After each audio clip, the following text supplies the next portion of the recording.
Hola, hola, ¿cómo va? Bien, vamos a trabajar uno de los últimos temas que nos queda dentro de lo que es el programa de esta materia. Vamos a trabajar gestión del capital humano, ¿sí? Y vamos a retomar el eje en ciertas cuestiones que en realidad las vinimos trabajando durante todo el año, pero que está bueno que ahora las repasemos, ¿no? Y que hagamos el foco para seguir hablando de esta importancia de lo que es el comportamiento organizacional y de lo que es el capital humano dentro de las organizaciones, ¿sí? Actualmente estamos hablando del imperativo estratégico que tiene la gestión humana dentro de lo que son las organizaciones, ¿no? Estamos hablando de que la gestión humana dejó de ser un área de apoyo operativo y que hoy en día la capacidad de la empresa para administrar su talento determina lo que es la supervivencia de esa empresa, ¿sí? Hoy en día el andamiaje o todo lo que es la estructura operativa de la empresa se va a sostener alrededor de lo que es el capital humano. Si tendríamos que pensar hoy cuáles son los puntos que presionan o que hoy tienen en tensión lo que es la gestión del capital humano, nos encontramos con la innovación tecnológica, ¿no? Nos encontramos con la innovación constante, la globalización de la economía, los cambios dinámicos en los ámbitos de consumo, ¿sí?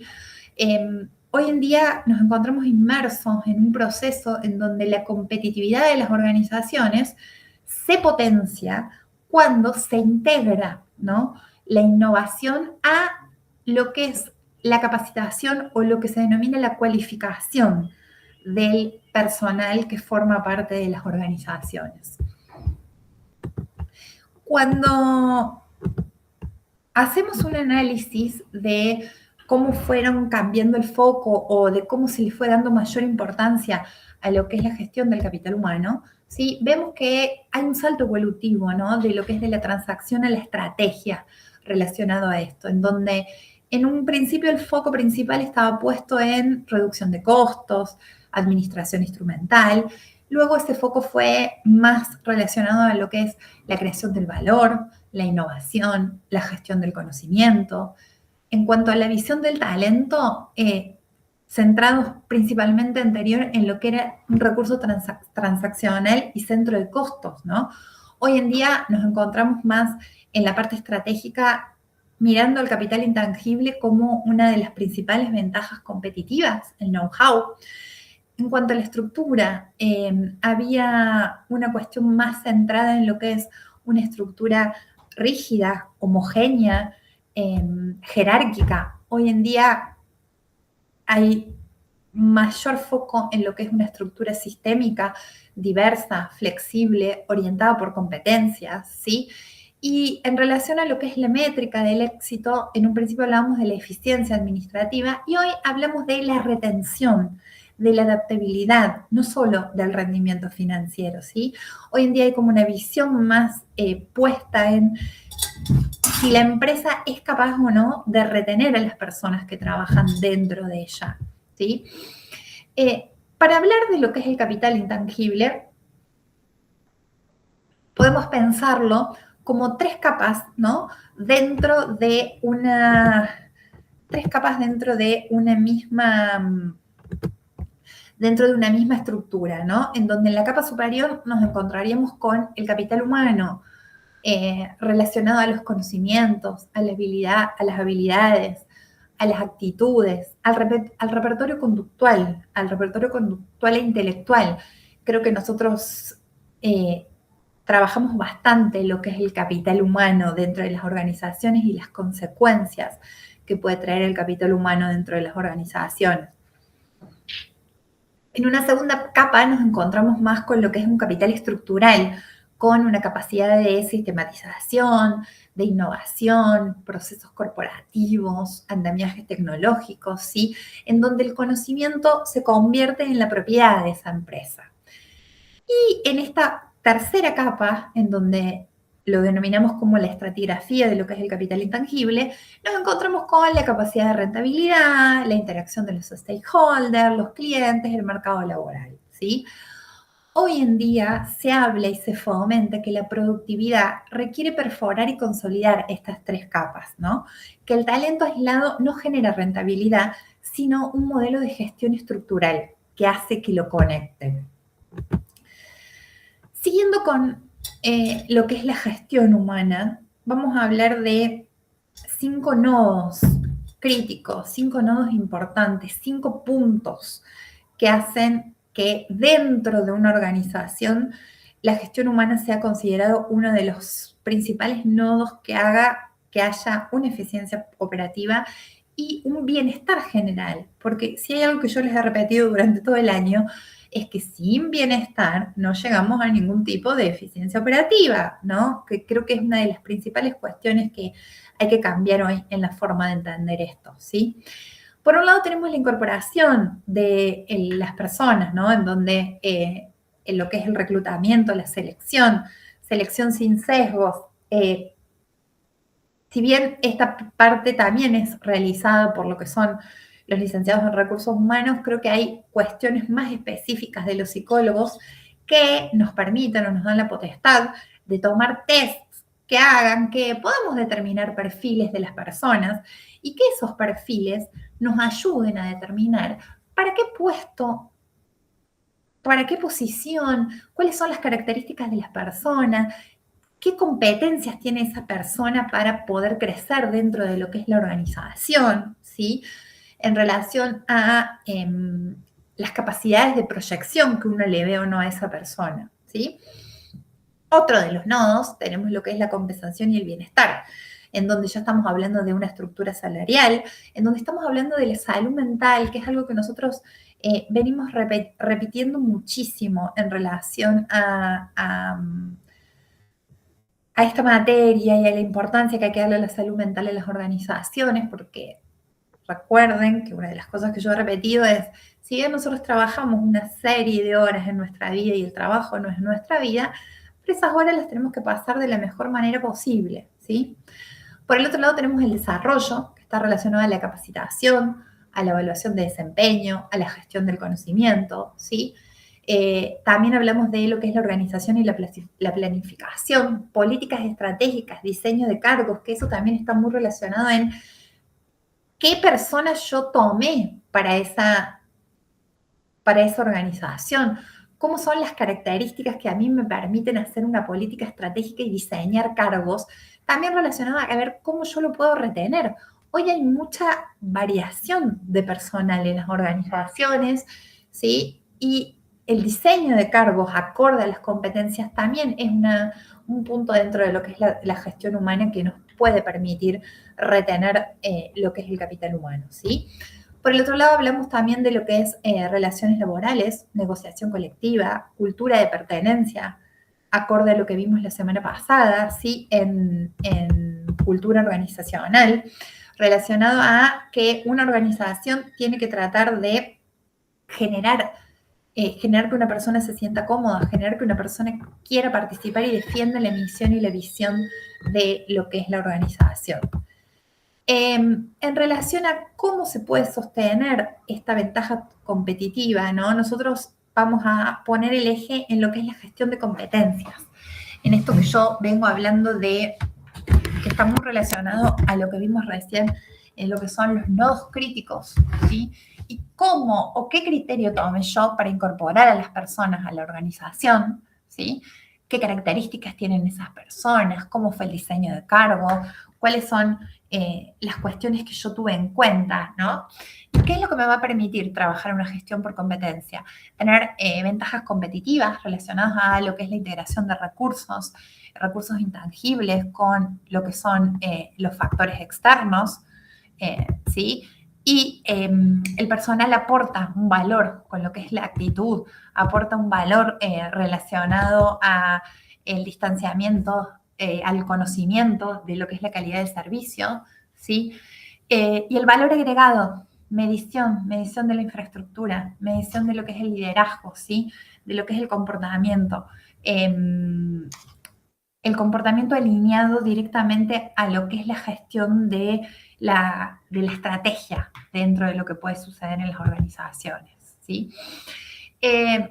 Dentro de lo que es un círculo o de lo que es un ciclo de rentabilidad organizacional, vamos a hablar de ciertos puntos que hacen que se pueda actuar como la aceleración de la gestión humana, un ciclo autosustentable que me permite una valoración empresarial. Dentro de ese círculo, lo que nosotros